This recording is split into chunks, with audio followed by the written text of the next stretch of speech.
नए युग का भी निर्माण और अध्यात्म का स्वर। एक तरफ हमारा अध्यात्म धर्म, हमारा सनातन धर्म, और दूसरी तरफ राष्ट्र धर्म प्रबल होने वाला। राष्ट्र धर्म के हमारे प्रबल हस्ताक्षर हमारे अमन चोपड़ा जी जो रोज शो करते हैं, देश नहीं झुकने देंगे। क्या बोला? देश नहीं। इसके लिए अमन चोपड़ा जी के लिए भी जोरदार अभिनंदन हो जाए। और आज हमारे साथ इतने बड़े देश के शिव कथाकार जिन्होंने भगवान शिव की भक्ति को घर घर तक, जन जन तक पहुंचाया है, ऐसे प्रदीप मिश्रा जी के लिए भी जोरदार अभिनंदन है। और हमारे आयुर्वेद के सबसे बड़े शिखर पुरुष पूज्य आचार्य बालकृष्ण जी महाराज, सब हमारे श्रद्धेय महापुरुष यहाँ पर हैं। एक बार सबका जोरदार अभिनंदन है। आचार्य जी, सवाल पहला यही है, आज आपने कहा राम राज्य आ गया है, तो राम राज्य आ गया, यही राम राज्य की परिकल्पना है? राम राज्य की परिकल्पना ये है, हमारा चरित्र कैसा हो, मर्यादा पुरुषोत्तम श्री राम, मर्यादा पुरुषोत्तम श्याम ने जिन मर्यादाओं को जिया, जैसा उन्होंने श्रेष्ठ आचरण किया, उन्होंने जीवन में अनुशासन रखा, आहार का, विचार का, वाणी का, व्यवहार का, स्वभाव का, संबंध का, आचरण का, उन्होंने राज धर्म और अध्यात्म धर्म का, वेद धर्म का, सनातन धर्म का जैसे अपने जीवन में आचरण किया, पालन किया, ऐसे सब भारतवासी करेंगे तो देश में स्वास्थ्य होगा, सुख होगा, समृद्धि होगी, शांति होगी। दैहिक दैविक भौतिक तापा, क्या बात? राम राज नहीं काहू ही व्यापा, राम राज नहीं काहू ही व्यापा। तो ऐसा राम राज्य जहाँ किसके जीवन में कोई रोग ना हो, दुख ना हो, दरिद्रता ना हो। दरिद्रता को हमने कभी धर्म नहीं कहा अमन जी। यह तो अभ्युदय निश्रेयस सिद्धि सधर्म, जहाँ संस्कृति भी हो और समृद्धि भी हो, ऐसा राम राज्य आएगा। तो फिर बाबा रामदेव, राम राज्य में बाबर प्रेमियों के लिए कोई जगह है? आप ही बताओ, ये सब बाधाएं दूर करते हैं, आप बताओ जी। हमारे प्रदीप मिश्रा जी, मतलब बाबर प्रेमियों के लिए कोई जगह है, सनातन शत्रुओं के लिए कोई जगह है? प्रदीप मिश्रा जी। राम राज्य में, जी, राम राज्य में सबके लिए जगह है, तो बाबाओं के लिए जगह क्यों नहीं होगी? तो जो बाबर के वंशज है ना जी, उनको ये मानना चाहिए कि बाबर का अंतिम वंशज कौन था रे देश में, जो देश छोड़ के फिर भागना पड़ा था, जिसको? बहादुर शाह जफर। मैं उसको बोलता हूं बहादुर शाह डफर। तो बाबर के वंशजों का वही हाल होगा जो बहादुर शाह जफर का, डफर का हाल हुआ। आज बाबर के वंशजों को सड़क के ऊपर पान का एक खोखा भी नसीब नहीं, और चाय बेचने वाला का बेटा प्रधानमंत्री बन गया। यह है राम भक्ति का परिणाम कि जो अपने आप को मुगलों का वंशधर मानते हैं, उनके जीवन में दरिद्रता के सिवा कुछ नहीं है, और जो अपने आप को राम भक्त कहते हैं, वो चाय वाले का बेटा प्रधानमंत्री बन गया। और राम लला हमारे टेंट से दिव्य भव्य मंदिर में आ गए। और अभी तो गर्भगृह के निर्माण के बाद अब तो शिखर छुएगा, और ये शिखर राम मंदिर का ही नहीं, ये सनातन का स्वर शिखर छुएगा, और पहले भारत में और फिर पूरी दुनिया राम के आदर्शों पर चलेगी, और राम राज्य पूरी दुनिया में आएगा। तो बाबा, मैंने वही सवाल फिर से पूछ रहा हूँ, सनातन शत्रुओं का, बाबर प्रेमियों का कोई जगह है या नहीं है? कह दीजिए, मतलब नहीं है या है, सब बता दीजिए मेरे को। अब आपस में हम मिलते हैं तो क्या बोलते हैं? राम राम। क्या बोलते? बोलो राम राम। जय सिया राम। बोलो सीताराम। सीताराम बोलते हैं, जय सिया राम बोलते हैं, जय श्री राम बोलते हैं। और जो राम राम नहीं बोलता तो फिर राम नाम सत है। तो ये जो राम के नहीं वो किसी के। अच्छा, ये क्या चल रहा है देश में? बॉयकॉट है। राम सबके आराध्य हैं, राम सबके पूज्य हैं, और जो मुसलमान राम को पूज्य नहीं मानते, भाई उनके भी पूर्वज तो राम ही है। और अपने जो बाप को नहीं मानता ना, भाई वो किसी का नहीं हो सकता। नहीं बाबा, लेकिन आप मोदी जी को क्रेडिट क्यों, सिर्फ मोदी जी को क्रेडिट क्यों देते हैं? अच्छा, भाई ये तो मंदिर मंदिर तो कोर्ट से बन रहा है ना। कोर्ट के फैसले से बन रहा ये है। कोर्ट भी यही था, जज भी यही थे, वकील भी नहीं यही थे, लेकिन राम मंदिर इन्हीं के शासन में बन रहा है मेरे भैया। इसलिए राजनीतिक श्रेय मोदी जी को। अरे अभी तो जय श्री राम बोलो भाई, जय श्री राम। जय श्री राम। ए सुनो सुनो सुनो सुनो, ए अब यहाँ राम बड़े हैं कि बोलो मोदी जी। जय सिया राम। तो हम मोदी जी का शासन देश में हो, लेकिन अयोध्या में राम का अनुशासन। तो देखो, राजनीतिक श्रेय मोदी जी को जाता है और संगठनात्मक श्रेय आरएसएस को और विश्व हिंदू परिषद को जाता है, और साधु संतों को धार्मिक, आध्यात्मिक, सांस्कृतिक श्रेय जाता है, और जिन्होंने अपने प्राणों की आहुति दे दी प्रति मिश्रा जी, उन बलिदानियों को श्रेय जाता है। और इसलिए उन सबको एक बार जय सिया राम। लेकिन बाबा, मंदिर का विरोध तो कुछ साधु संत भी कर रहे हैं। ये जो विरोध कर रहे हैं महात्मा जी, आप ही प्रदीप बताओ जी, प्रदीप मिश्रा। मंदिर का विरोध तो साधु संत भी कर रहे हैं। अधूरा मंदिर है, मुहूर्त ठीक नहीं है, गलत समय है, मंदिर का विरोध तो साधु संत भी कर रहे हैं। देखिए, पूर्व में भी राम जी महाराज के समय पर क्या विरोध नहीं हुआ? तो सब समय की अवस्था में इस राघव जी की धरा पर, अवध में सब आएंगे, थोड़ा समय के अनुसार आएंगे। ऐसा नहीं कि नहीं आएंगे, पर आएंगे जरूर। जी, आचार्य बालकृष्णन। भगवान श्री राम स्वयं कालातीत हैं, उनको काल की घड़ी में बांधना मनुष्य के सामर्थ्य से बाहर है। इसलिए भगवान श्री राम लला टेंट से यदि मंदिर में विराजमान हो रहे हैं, इससे भव्य, दिव्य और शुभ मुहूर्त कुछ हो नहीं सकता।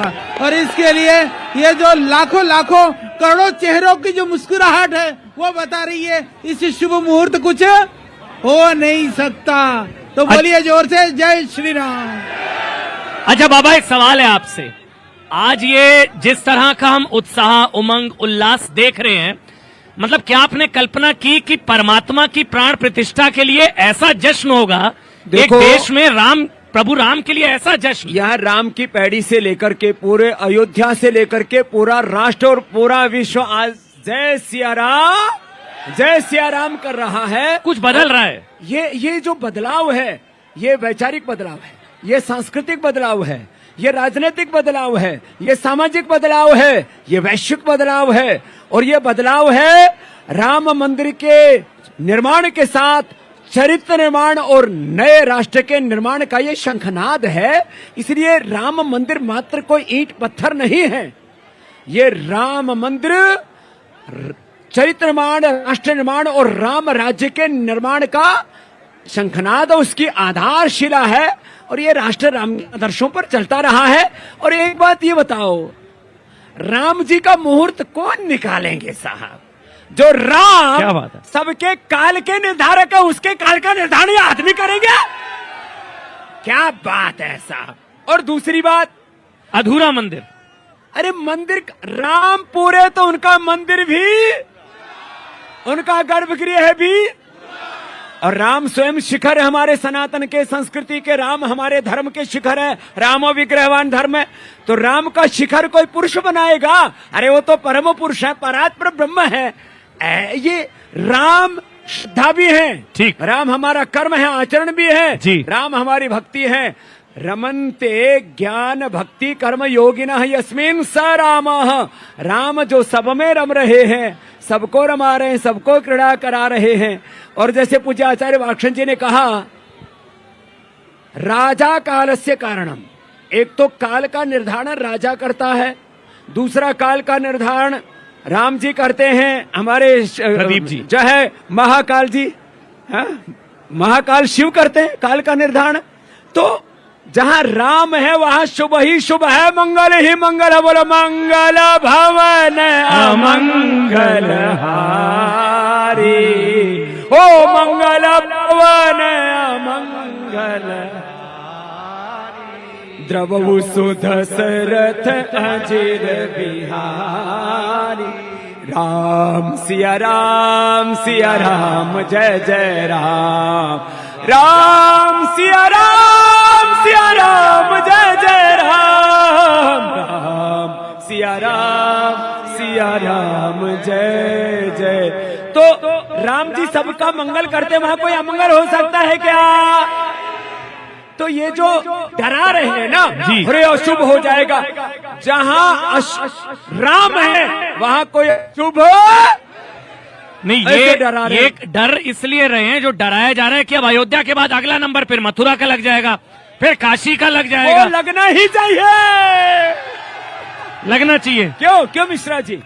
वो प्रदीप तो जी। नंबर लग ही गया उसमें कुछ सोचना नहीं है, मथुरा का नंबर लग गया। अच्छा बताओ, काशी विश्वनाथ मथुरा अयोध्या में मंदिर नहीं होगा तो क्या मक्का मदीना में होगा? अब देखो चारों तरफ यहाँ धर्म का शंखनाद है, ये यहाँ धर्म तंत्र भी है, यहाँ लोकतंत्र भी है, यहाँ विधि विधान है और राम ही भारत के संविधान भी हैं। एक आखिरी सवाल, क्या विपक्ष के पास ऐतिहासिक मौका है प्रायश्चित का? क्या वो मौका गंवाने जा रहा है? 22 जनवरी दोबारा नहीं आएगी, कहा जा रहा है जो 22 को नहीं आएंगे वो 24 में भी नहीं आएंगे। देखो मैं यहाँ राजनीतिक बात नहीं करूंगा, लेकिन एक बात जरूर कहूंगा, जो राम जी से विमुख हो जाएंगे वो सत्ता से भी विमुख होंगे ही सो होंगे, राजनीतिक मोक्ष हो जाएगा। राजनीतिक मोक्ष जिनको जल्दी चाहिए, मतलब 29 का भी नंबर नहीं लगेगा। अरे साहब अभी हिंदुस्तान में 15, 20, 25 सालों तक तो अभी कोई अंदेशा है नहीं विधर्मियों के आने का। 15, 20, 25 साल। और अभी बाबा रामदेव भी 50 साल रहने वाला है अमन जी के साथ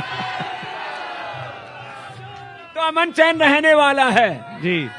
और देश नहीं झुकने देंगे जी, धर्म नहीं झुकने देंगे, हम सब मिलकर के फिर से देश में देह में मन मर्दन आचरण कर्म में राम राज्य लाएंगे। और क्या बात है, चारों तरफ जय श्री राम हो रहा है। और हमारे क्या बदल रहा है बाबा, मुझे बताइए ये क्या बदलने जा रहा है 22 तारीख के बाद? क्या बदलाव आएगा इन सबकी जिंदगी में? सबकी जिंदगी में एक बदलाव आएगा, एक तो आत्म गौरव की अनुभूति। किसकी अनुभूति बोलो? स्वाभिमान की अनुभूति। किसकी अनुभूति? और जन जन में राम की अनुभूति। चंदन है इस देश की माटी, तपो भूमि हर ग्राम है, हर बाला देवी की प्रतिमा, बच्चा बच्चा राम है। बोलो जय श्री राम। हमारे आचार्य जी भी मंद मंद आचार्य जी सवाल उठता है, लेकिन प्रभु राम को राजनीतिक मुद्दा बना दिया बीजेपी ने, आरएसएस ने। ये धार्मिक सांस्कृतिक मुद्दा है, इसको राजनीतिक मुद्दा बना दिया गया। आचार्य जी देखिए, जीवन में हम सब जितने भी हैं, हमारा धर्म है तो हमारा जीवन है। जीवन को जो बनाने के लिए जो भी काम करेगा हम उसके साथ हैं। कोई राजनीति से कोई ढूंढे, उसमें कोई व्यापार ढूंढे, कोई और कुछ ढूंढे, ढूंढने वालों की उनकी मर्जी है। हमें तो राम भक्ति है, जो हमें राम से मिलाएगा उसके साथ हम जुड़ करके रहेंगे, ये हमारा कर्तव्य है। इसीलिए लोग भगवान श्री राम के साथ जुड़े हैं, इसलिए जो राम को भजेगा हम उसके साथ खड़े हैं, चाहे वो कोई भी हो। तो यदि उन्होंने उसका लाभ उठाया तो फिर बाकी लोगों को भी तो मौका मिलेगा। ये बात आचार्य जी ने बहुत बड़ी कही है। अरे भाई राम का आशीर्वाद चाहिए तो नहा लो आप इस गंगा में, राम नाम की गंगा में। अच्छा देखो, न्यूज 18 एक राष्ट्रीय चैनल तो है ही, हर प्रदेश में न्यूज 18 के ऊपर अखंड कवरेज श्री राम की हो रही है। और इसके माध्यम से करोड़ों करोड़ों लोगों के भीतर राम भक्ति और राम भक्ति के साथ राष्ट्र भक्ति भी जागृत हो रही है। जो राम भक्त होता है वही सच्चा राष्ट्र भक्त भी, वो राष्ट्र के साथ कभी द्रोह नहीं कर सकता है। तो न्यूज 18 के लिए भी एक बार जोरदार बधाई हो जाए। नहीं, क्या बात है बाबा। एक आखिरी सवाल, जाते जाते कुछ गुनगुना दीजिए, कुछ गुनगुना दीजिए जाते जाते इन सबके लिए आज। तो देखो हमें राम भक्ति भी जीवन में रखनी है और राष्ट्र भक्ति भी जीवन में। देश के लिए जिए, समाज के लिए जिए, ये धड़कने, ये श्वास हो मातृभूमि उठो जवान देश की वसुंधरा पुकारती, उठो जवान देश की वसुंधरा पुकारती, देश है पुकारता पुकारती माँ भारत, देश है पुकारता पुकारती। रगों में तेरे बह रहा है खून राम श्याम का, रगों में तेरे गाओ खून राम श्याम का, जगत गुरु गोविंद और राजपूत शान का, जगत गुरु गोविंद और राजपूत शान का। तू चल पड़ा तू चल पड़ेगी साथ तेरे भारती, देश है पुकारता पुकारती माँ भारत। बोले भारत माता की, सत्य सनातन वैदिक धर्म की, मर्यादा पुरुषोत्तम बाबा। श्यामल रामचंद्र की। बाबा एक जाते जाते प्रधानमंत्री महादेव की। प्रधानमंत्री नरेंद्र मोदी भी महानुष्ठान पर हैं। चौकी पर कंबल बिछाकर सो रहे हैं प्रधानमंत्री नरेंद्र मोदी। जमीन पर सो रहे हैं, 11 दिनों से उपवास कर रहे हैं, यम नियमों का पालन कर रहे हैं, यम नियमासन प्राणायाम प्रत्याहार धारणा ध्यान समाधि का पालन कर रहे हैं।